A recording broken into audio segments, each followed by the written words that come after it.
Thomas had recently found the long-lost town of Great Waterton. This great discovery had brought excitement to the whole island, and soon everyone was working hard to get the town and the line leading to it restored for Sodor Day that following year. Along the way to Great Waterton, however, there was another station. It had been abandoned just as long, sitting near a lake and crumbling into ruin. While there were plans to restore it, they fell to the back burner as Great Waterton was seen as more important. One moonlit night, it was Henry's turn to take the supply train to Great Waterton. He was collecting his trucks from Edward's station. Just then, they heard the sound of an owl hooting in a nearby tree. Whenever that owl hoots, a mist rolls in. There's a legend that when the mist's about, there's a ghost about too. Take care of the old line, Henry. Huh. Stupid bird.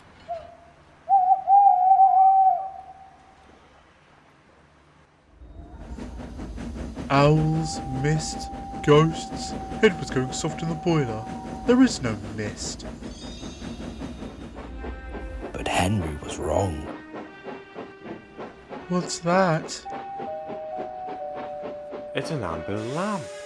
That means proceed with caution. Who's there?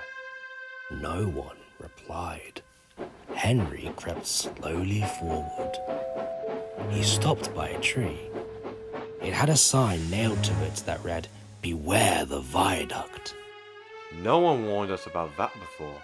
And look, the signal's red, and the gates are closed.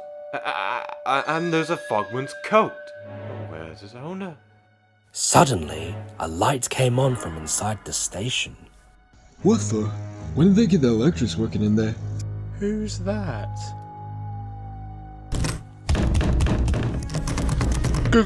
Ghosts! Edward was right! Something very strange is happening here. I think it's best if we go back. So do I! By morning, the mist had cleared. A workman was talking about the unsafe viaduct. Lucky you didn't cross it last night. Yes, but we don't know who warned us. I think I know.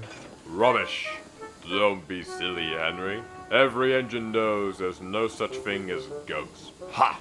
You can't always be so sure, Gordon. There are things in life that sometimes you just can't explain. And what makes you so sure of that, Edward? Yes, Edward. Tell us. Do you know anything else about this legend? Well, the legend I told you yesterday was more of a short summary of events. The full story is much more grisly. What happened? Many, many years ago, that station used to be run by a man called Mr. Ellis. He took great pride in that old station and was friendly to all who visited. He also had a pet owl named Odalia. The two were as thick as thieves, with the owl being a common sight around the station. But one day, Odalia disappeared. Mr. Ellis let her out to fly one evening, and she never returned. The man fell into despair without his old owl. He had nobody else in his life that he was really close to, and eventually saw no reason to carry on. After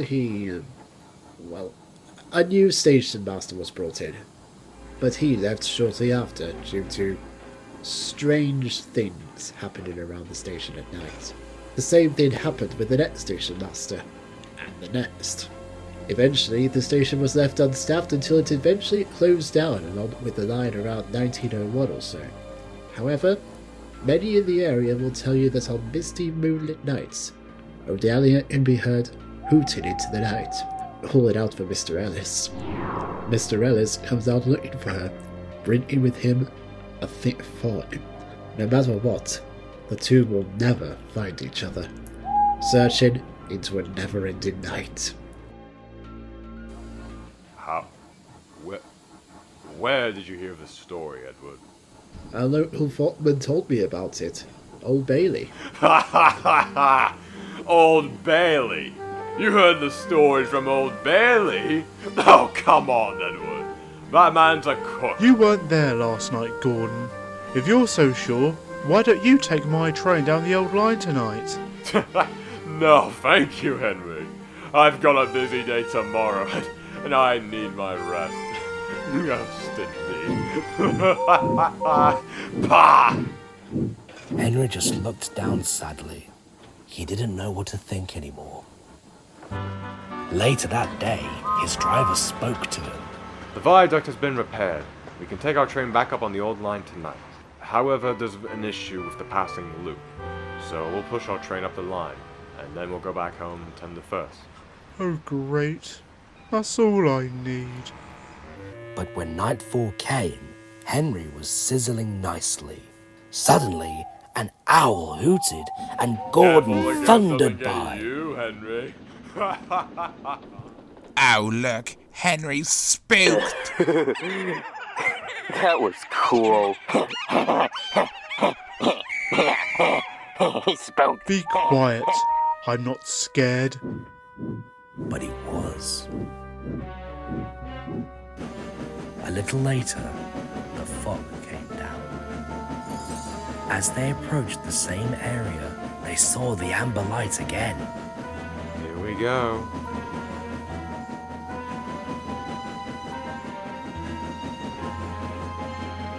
Then, unknown to Henry, the gates mysteriously closed by themselves, and the signal went red.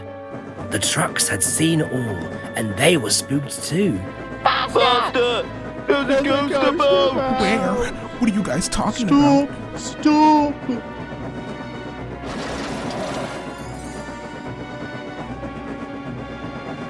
A mysterious figure watched Henry go by. Ahead was a landslide blocking the line.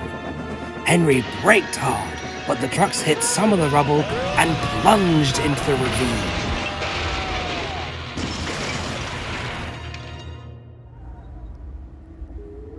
Just then, Henry's crew saw a strange sight coming towards them. What's that? Ha! That's our ghost. It's old Bailey, the fogman. Old Bailey came in on a push trolley. He was very cross. I tried to warn you about the viaduct. Why didn't you pay attention? We're sorry we ignored your warnings. Is there anything we can do to thank you? Well, I'd like to operate that old station when it reopens, if you'd let me. I promise I won't spook you, Henry. And in a little while, old Bailey's wish was granted. You and your station will be really useful. Let's hear a hearty thank you for the friendliest, ghost on the island.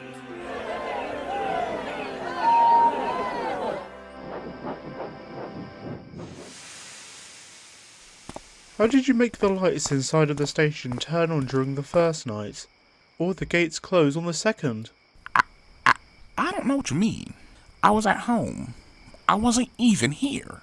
I only knew you were in trouble when I saw you dash past my house. Then, who? It seems I wasn't the only one warning you, Henry. It must have been the work of... Mr. Ellis?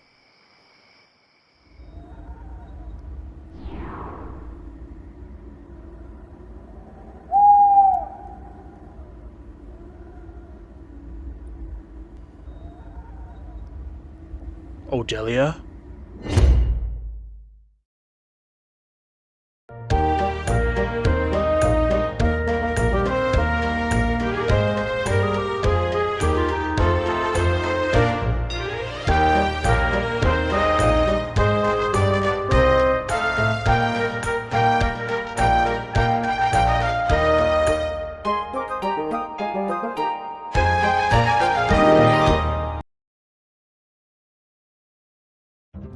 If you should travel to the island of Sodor, you'll hear booming whistles and wheels pounding the rails as the steam engines go about their work.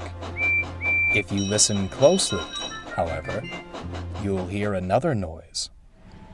From a faraway part of the island, the drone of snorting machines and scraping steel dances in the air. These are the sounds of the ironworks.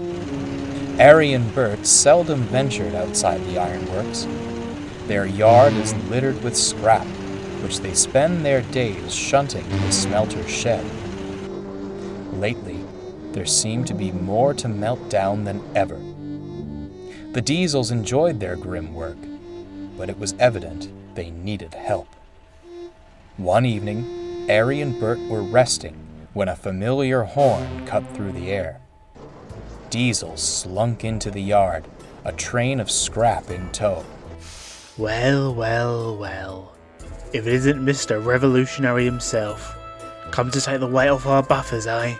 If I must, though I should be out there taking work from those rotten steam engines on the main line, not tucked away here. I bet. Well, we'd love to be dazzled by your greatness. Take your train to the shed, and we'll get started. Mind yourself round here. Strange goings on lately. Bert was trying to be helpful, but he'd made the mistake of giving Diesel an inch. Later, Bert was moving trucks into the smelter's shed. Fog had descended on the yard, and he had to move slowly. Suddenly, there was a bump, and a line of trucks went rolling past him, with no engine. Boo! Are you quite done? You're meant to be helping us. Don't know why you bothered to come. Ari and I can do this ourselves. Diesel fumed off without a word. Can't rely on tired-out tricks. I need a new way to scare them. The echoes of the smelting sheds faded as Diesel ventured further into the sidings. The night wind blew through the frames of the old cars and engines, which sat languishing under years of rust. Filth. Although, perhaps they have some use now. Which one are you to scare them with? Which one are you to scare them with? Plenty to choose. Oof! Watch where you're going, you. Oh. Diesel stopped short. The state of the engine's decay hit him all at once. Its side rods had been ripped off, and patches of corrosion riddled its boiler. Though its smokebox door was missing, it seemed to be staring at him. Silly me, getting spooked by this wreck. And that's when it hit him. Spooked. Yes, it's perfect. This'll get them. Slowly, Diesel pushed the hulking mass out of the siding. It creaked and rocked along the rails, as if it might collapse at a moment's notice. Diesel didn't care. He was eager to spook the twins. Let's see them keep their nerve when this comes creeping up behind them. It was a good trick, and certainly would have given a great scare, if only it had worked. Diesel slowed down, but the engine didn't. Its old coupling snapped, and any brakes it once had were long since disintegrated. Diesel watched in horror. It shot past Ari and Bert, disappeared into the smelting shed, and crash! All was silent, but not for long. The foreman came stomping and cursing out of the shed. What the devil do you think you're playing at? I have half an eye to drag you in here and scrap you myself for that little stunt. Diesel went pale. You take that iron beast back where you found it, and you can stay of it unless you plan on smartening up. Speechless, Diesel rolled into the shed. The engine was still, its front nestled against the buffers at the end of the line. The red glow of molten steel flashed across its old boiler. I sleep. Who's there? Disturbed my sleep. Very funny, you two. Truly terrifying. He looked back. Ari and Bert were nowhere to be seen. It was just him and the engine. With more care than he usually took, Diesel pulled the engine from the shed and set off towards the old sidings.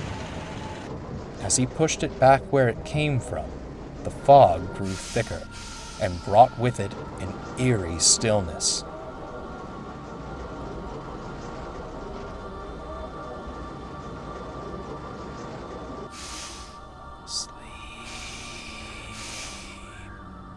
The yard lights began to flicker.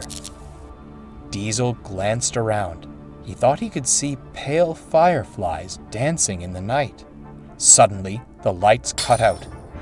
The fireflies grew brighter, revealing dark shapes behind them. Diesel squinted, and that's when it hit him. They weren't fireflies. They were eyes, peering out from the twisted remains of engines past. You disturbed my sleep! Diesel jumped. A face appeared on the engine where there hadn't been one before.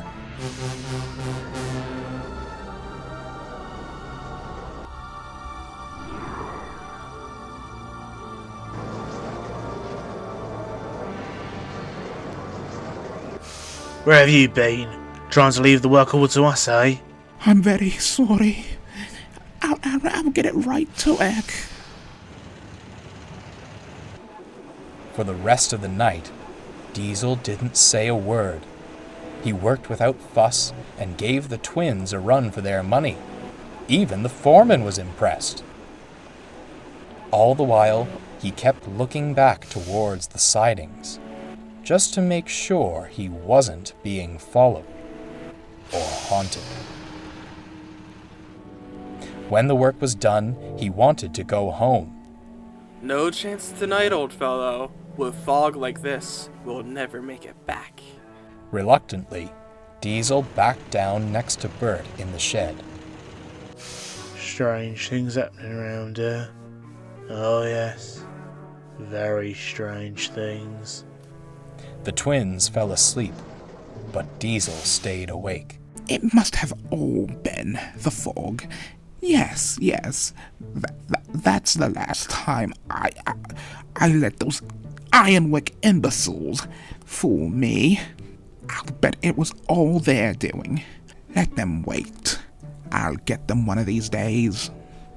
With that, Diesel fell asleep, having assured himself the old engine and its ghostly companions were all in his mind. Or were they?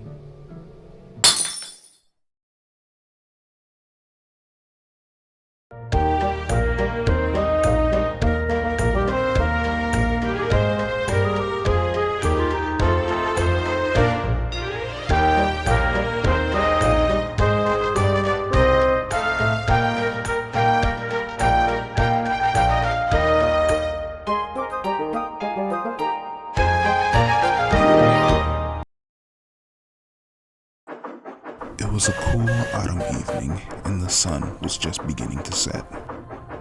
James had just taken his last train to the mainland and was heading down the main line for home. As he puffed along, a thick fog began to roll in. He and his driver could hardly see a thing through the thick fog. As such, they didn't immediately notice the points were directed to an old, unused track. Oh bother, what silly things points are. I don't even recognise this line. Calm down, James. We'll go back and set it right. Good. Honestly, why doesn't the Fat Controller just get rid of these disused... Is everything alright, James? But as James came to a stop, his crew saw what made him pause. On the side of the line sat an old scrap engine, rusted and forgotten.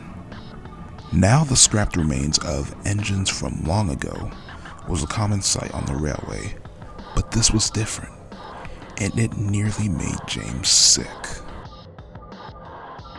It was cut mid-sagittal, clean straight through the middle without fault. Its other half was nowhere to be seen. What sick weirdo would scrap an engine like that? No idea. Well, I don't want to find out. Get me out of here.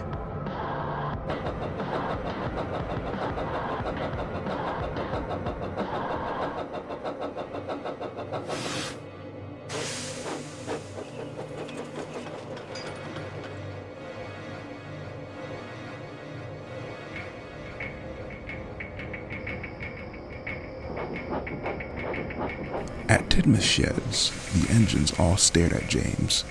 He was unusually quiet and looked very pale. Gordon soon broke the silence. If I didn't know any better, which is quite rare, I say poor little James has seen a ghost. Well, I did say something. What was it? Has Scary Jack Frost come back to scare you again? I saw a scrap engine. Is that all? I understand it's rather distressing to see those poor souls, but you've seen them plenty of times before, James. They've never looked this shocked about it. This one was different. His left half was completely gone. I've never seen anyone scrap an engine like that before.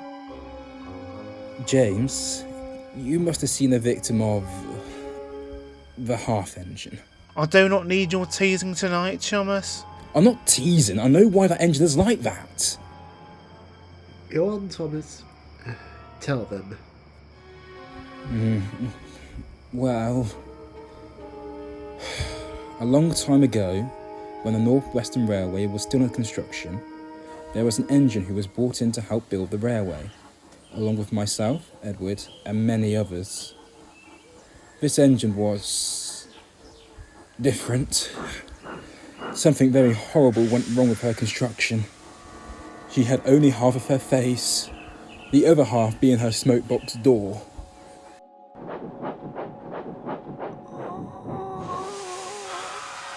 We could barely understand what she was trying to say. Maintenance on her was a nightmare to watch and listen to, and through all of this, she was in immense, excruciating pain. Her cries and wails for the pain to go away were so horrid that me and the other engines could hardly stomach it.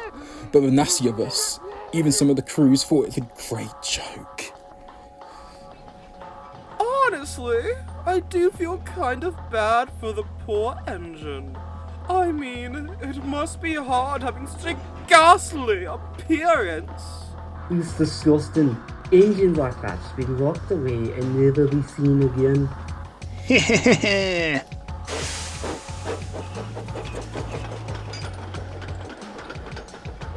This would all boil up inside of her, and one day, she changed for the worst.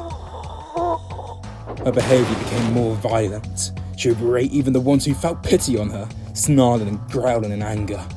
To make things worse, she would always venture out of the shed and down a heavily forested line, coming back and talking nothing but how we all perished in her garbled, barely identifiable speech. Some of us, myself included, began to believe she had become possessed in all her suffering, seeking any way to be rid of her deformity. Eventually, the Fat Control at the time had enough and ordered an engine to take her away to be scrapped. Come on, Harthy. Let's get you going. You know, all things considered, I never thought that you were that bad of an engine. But, well, these things sort of just happen, I guess. Oh, okay. Touchy. At the same time, me and another engine were heading home from work. As we made our way down the line, we could see smoke coming from the same direction as the scrapyard, and the sounds of the fire engines. We rushed to see what had happened, and it's a sight that I never truly forget.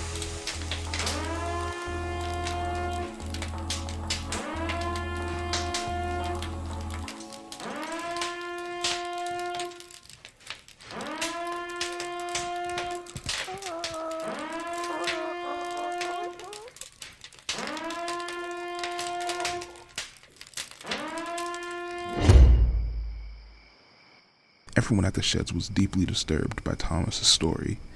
Everyone, that is, except Gordon. Pah! You all truly believe in cheeky little Thomas's story? James, what you saw was likely not as strange as you think. Possibly, the fog could have made you believe that it was cut so strangely. Gordon, I'm serious. The half engine is all too real. Of course she is. Just like every other tall tale you've told. And with that, Gordon went into his shed to sleep, and one by one, all the other engines followed suit. But they found it very hard to sleep that night, in fear that the half-engine was around.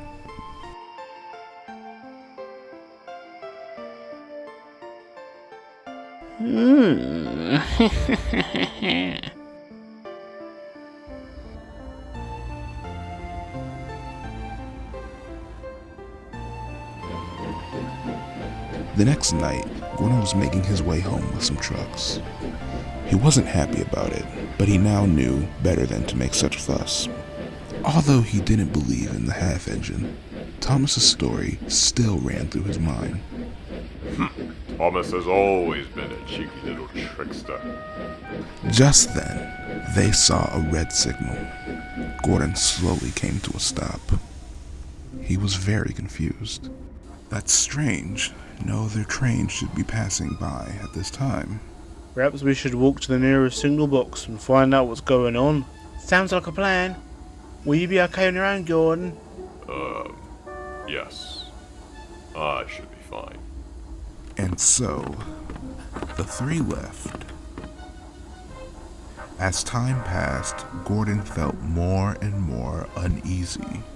The fog, the tall trees, all clashed together in his mind.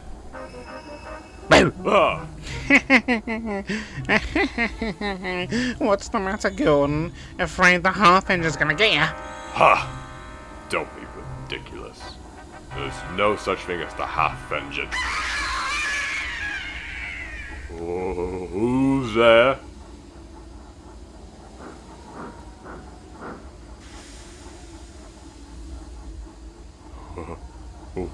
What?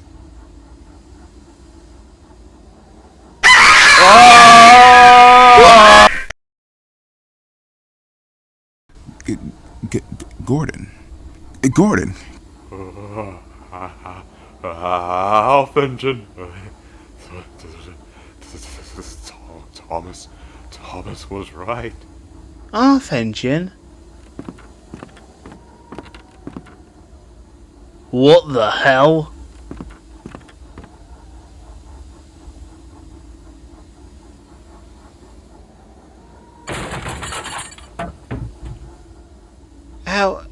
How did this happen? Gordon, can you tell us, what's that about a half-engine? Nothing. Nothing at all. All of the crew simply put it off as faulty construction, but Gordon knew exactly what happened.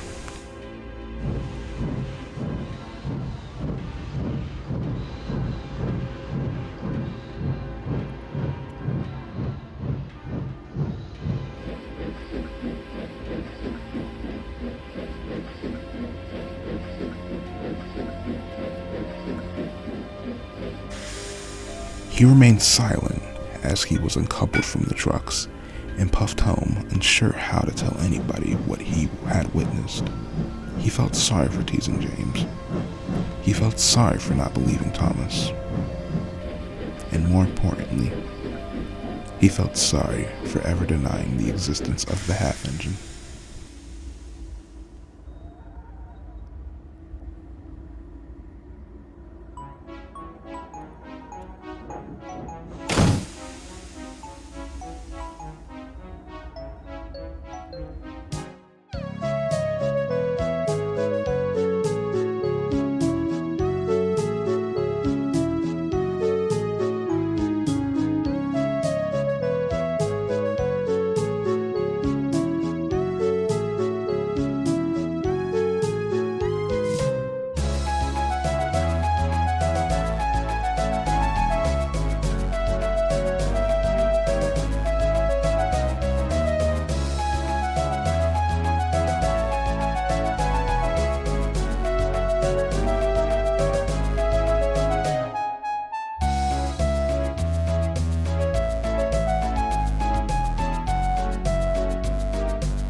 Though I should be out there taking work from those rotten steam engines on the main line, not tucked away here.